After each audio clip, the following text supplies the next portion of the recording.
The Mary Celeste, the ship whose passengers vanished without a trace. Would you believe that a ship was once found drifting in perfect condition on the open sea, but not a single person aboard it, alive or dead? No bodies were found, no bloodstains, no signs of a struggle, and not even the valuable cargo was stolen. The captain's personal belongings sat untouched on his desk. There was still plenty of food and water on board, yet the captain, his wife, their 2-year-old daughter, and 8 crew members had vanished as if they'd never been there at all. This isn't a movie or a piece of fiction. It's a real event from 1872, and it's still considered one of the most mysterious unsolved cases in maritime history. Let's go through exactly what happened. A ship with a bad reputation. This story begins with an ordinary ship that would later become notorious. In 1861, a ship was built and named the Amazon. From the very start, trouble followed it. During one long sea voyage, it suffered severe damage, and later, while it was being repaired, it caught fire. Word spread among sailors that the ship was cursed, and because of that reputation, it was eventually sold. The new owner had it completely rebuilt, repaired it, and gave it a new name. That same ship would go on to become famous under its new name, the Mary Celeste. Captain Benjamin Briggs' command of the ship now belonged to an experienced captain, Benjamin Briggs. He was careful, seasoned, and serious about his work at sea, and he also happened to own the ship. In 1872, he was given an important voyage, from New York to Genoa, Italy, with the ship carrying roughly 1,700 barrels of raw industrial alcohol. He wasn't traveling alone. His wife, Sarah Briggs, and their 2-year-old daughter, Sophia, were with him, along with 8 experienced crew members. In total, 11 people set out on this voyage, and these were the last people ever seen alive aboard the ship. A calm beginning. On November 4th, 1872, the Mary Celeste set sail from New York. The weather that day was good, and everything seemed perfectly normal. When the ship neared the Azores Islands, the weather turned. Captain Briggs noted a severe storm in his logbook, but as an experienced sailor, it didn't strike him as anything alarming.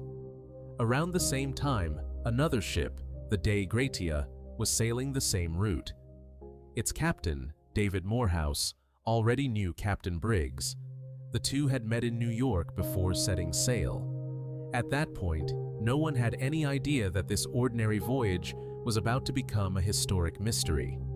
On November 25, 1872, Captain Briggs made his final entry in the logbook. It simply recorded the ship's position and the sea conditions. A completely routine entry. No danger, no emergency, nothing unusual. After that, there are no further entries. That was the exact moment where the story suddenly goes silent. A mysterious discovery. For about 10 days after that, there was no word at all about the Mary Celeste. No signal, no contact, no report. Then, on December 5th, 1872, sailors aboard the Dei Gratia spotted a dark shape on the horizon. They quickly realized it was a ship, but something about it was off. The ship was moving through the water, yet no one appeared to be steering it. Captain Morehouse watched it through his telescope and became convinced there were no signs of life aboard. He sent 3 of his men to investigate. As they got closer, they read the name painted on the side, Mary Celeste. They immediately realized the ship had been abandoned, and there were no signs of any struggle.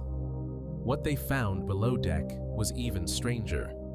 The captain's cabin was completely in order. Personal belongings, food, and water were all still there. There was even a boiled egg on the breakfast table with its top sliced off as if someone had been about to eat it. The rigging and sails were intact too. But the most important thing of all was that every single person was gone. The investigation and the theories.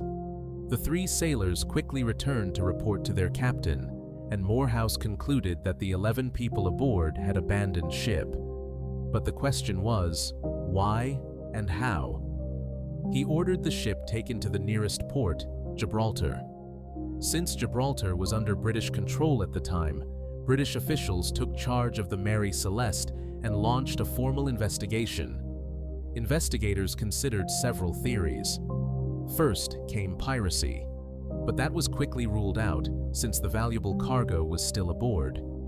Then came mutiny, but no signs of a fight or any bloodstains were ever found. One theory suggested the crew had gotten drunk on the raw alcohol and jumped overboard, but there was no evidence to support that either. One important detail did emerge: the ship's lifeboat was missing. This strengthened the idea that the crew may have abandoned ship in a panic, fearing some imminent danger. What puzzled investigators most was that the Mary Celeste had sailed on for 10 full days. On March 10, 1873, the official investigation was closed. No bodies were ever found, no survivors, and no conclusive evidence. The missing lifeboat never turned up, and the 11 people aboard were never found either. Later, claims and theories. The case was officially closed, but public interest never faded. Over the following years and decades, many explanations were put forward. In 1913, 40 years after the event, an unusual document surfaced.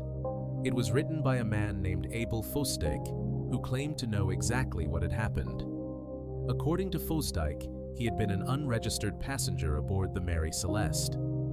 During the voyage, the carpenter built a small platform at the stern of the ship for young Sophia to play on. One morning, everyone gathered on this platform to watch a demonstration of how well a man could swim in his clothes.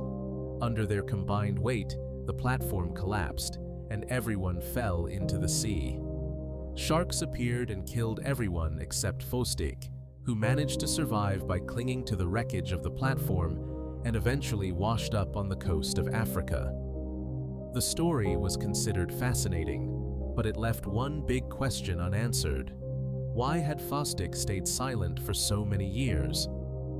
Over the next 11 years, the Mary Celeste changed hands 17 times, and bad luck continued to follow it. After 23 years, the ship finally struck rocks in the Caribbean Sea, was wrecked, and was lost to the depths of the ocean forever. Conclusion. Today, more than a century and a half later, the question remains unanswered. What really happened to those 11 people? Piracy was never proven. Neither was mutiny, nor a storm, nor was Fosdyke's account ever fully believed. Perhaps that's the biggest truth of this whole story, that some mysteries are never solved, and the riddle of the Mary Celeste still holds its secret as deep and silent as the ocean itself.